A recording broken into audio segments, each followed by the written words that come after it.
About lymphomas. We have done leukemias in detail, but now we're going to talk about lymphomas. In lymphomas, we have two types: Hodgkin's lymphomas and non-Hodgkin lymphomas. Hodgkin lymphomas are further classified into nodular sclerosing, lymphocyte-rich, mixed cellularity, and lymphocyte depleted. And non-Hodgkin is further classified into B cell or T cell. And B cell is actually classified two types, but I use this type that is based on the B cell size. There is another classification which you classify B cell into indolent form and in aggressive form, but that is a very crude classification, and I like this classification. So in this classification, we have small B cell, intermediate B cell, and large B cell. So small B cell, we have follicular lymphoma, mantle cell, marginal zone, and small lymphocytic lymphoma.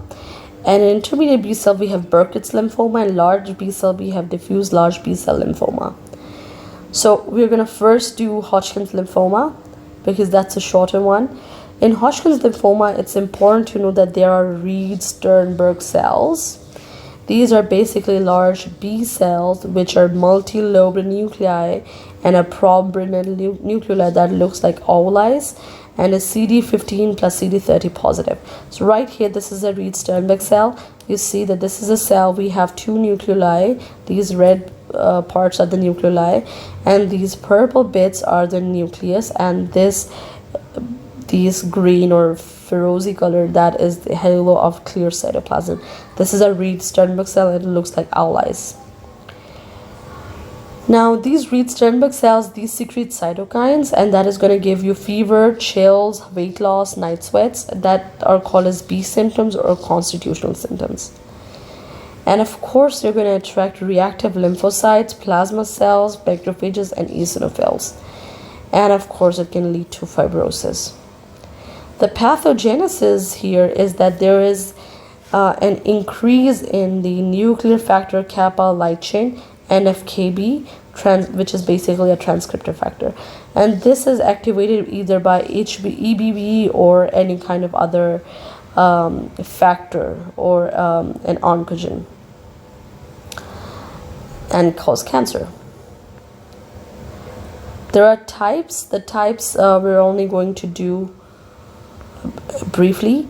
In nodular sclerosing, there is going to be cervical lymphoadenopathy and an enlarging mediastinal node, and it's mostly in females and young females. And the lymph node is, when you see lymph node under a microscope, it seems to be divided by bands of sclerosis. And of course, these Reed-Sternberg cells are present in lake-like spaces called as Lechner cells. The second type, the lymphocytic-rich type, has the best prognosis of all. The mixed cellularity has an association with high eosinophilia, and the lymphocytic depleted one is the most aggressive and has association with HIV patients. The next is non-Hodgkin's lymphoma. The non-Hodgkin lymphomas, overall, we have first that it could be nodal or extranodal. If it's nodal, we're going to have constitutional symptoms, and if it is extranodal, we are going to have hepatosplenomegaly, and it is associated with EBV, HHV8, and HDLV1. It can lead to compression syndrome because, of course, it's a mass, it's a lymphoma. It could cause airway obstruction, it could cause SVC, superior vena cava syndrome, or gut obstruction, etc., and many more. And of course, it can lead to IgM increase. That can lead to hyperviscosity syndrome because IgM is a big molecule. That's why it causes the blood to become viscous. And of course, there's going to be autoimmune cytopenia because of IgM. And of course, A gamma globulinemia. Now, in Hodgkin lymphoma, there are two types: B cells or T cells. We right now talk about B cells. We're gonna go one by one. The first is follicular lymphoma. In follicular lymphoma, there's this small CD20 B cell, and they form follicle-like nodules as in the name. And this has painless LAD. Pathogenesis is T1418. It is BCL2, which is an anti-apoptotic protein. and it prevents apoptosis, so cancer is going to prevail. So how this happens is that BCL2 gene is present in chromosome 18, and it is then translocated to the IgA heavy chain location on chromosome 14.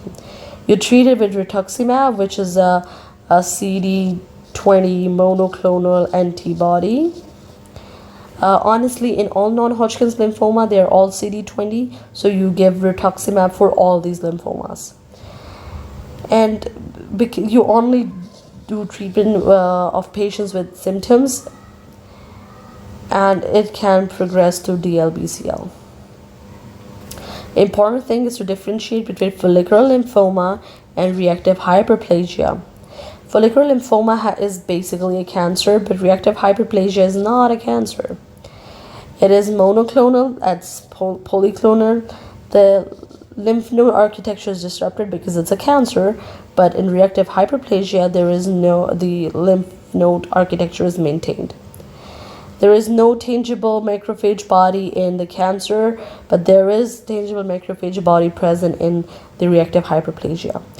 And of course, overexpression of BCL2 in the cancer, but no BCL2 in reactive hyperplasia. Next, we have mantle cell lymphoma. What is mantle? The mantle zone is here. This is the lymph node. The lymph node has a germinal center, and this is a secondary follicle. We call it a secondary follicle in the lymph node. This is the germinal center, and around it it's the mantle zone, and at the margins is the marginal zone, and of course cortex, paracortex, medulla, medullary sinus, and then there's going to be exit. So in the mantle zone, there's going to be increase in small CD20 B cells, and again we're going to have painless LAD and it occurs in late adulthood. What is the pathogenesis? It's 1114. It is cyclin D, and cyclin D is basically increase in the G1S transition in cell cycle, and that is going to cause you cancer because of course it is going to give you more and more mitosis. Next we have is marginal zone lymphoma. In marginal zone lymphoma, it is small CD20 B cells, increase in marginal zone, and it is associated with Sjogren syndrome, Hashimoto. And Sjogren is salivary gland, and Hashimoto is thyroid hyperplasia. And then of course H. pylori in gut. If it's in H. pylori, we call it maltoma because in the mucosal sides, the marginal zone lymphomas are called as maltomas, or a gastric maltoma. Next we have the Burkitt's lymphoma. It has the intermediate sized CD20 cells. It is EBV associated, and you are going to find extranodal mass. There are two forms. One is the African form and the other is a sporadic form. 1, 2. And in African form you're going to have jaw, and a sporadic form we're going to have abdominal mass. What is the pathogenesis? The pathogenesis is T translocation 814 of c-MYC, okay, and that is an oncogene that increases cell growth.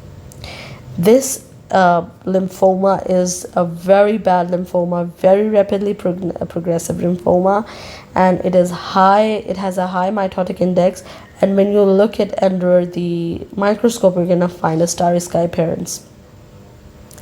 Lastly, we have diffuse large B cell lymphoma. Of course it's a large B cell, and it grows in sheets, and it is very aggressive, high grade, and late adulthood, and it will present as an enlarging lymph node called as a Richter's formation.